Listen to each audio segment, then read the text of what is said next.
شروع اللہ کے نام سے جو سب پر مہربان ہے، بہت مہربان ہے۔ لباس کا ایک اصول فقہ نے بیان کیا ہے کہ جس لباس کا پہننا جائز نہیں ہے اس لباس میں نماز مکروہ تحریمی ہوگی۔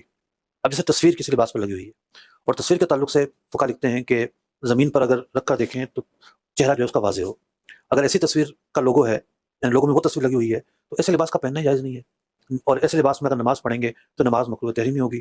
تو ہم مسلمان ہیں الحمدللہ رب العالمین، ہماری عبادتیں ہمارے ساتھ ہیں، ہم عبادتوں کو ادا فرماتے ہیں، تو ہمارا لباس، ہمارا کھانا پینا، ہمارا رہن سہن سارا کا سارا اسلامی تعلیمات کے مطابق ہونا ضروری ہے۔ تو اس طرح کی چیزیں کیوں بنائی جاتی ہیں، یا کیوں ان کو ترجیح دی جاتی ہے؟ کوئی اگر برانڈ بھی ایسا کر رہی ہے تو آپ خریدیں نا، برانڈ کو نیچے آ جائے گی۔ تو تصویروں کے معاملے میں خاص طور پر احتیاط کرنی ضروری ہے، جو ہمیں نماز بھی پڑھنی ہوتی ہے۔ تو ویسے جو نا تصویر ایک آویزہ کرنا جسم پر، یہ درست نہیں ہے، کہ ہم نے نماز بھی تو ادا کرنی ہے، ٹھیک، پر نماز کیسے ادا کریں گے؟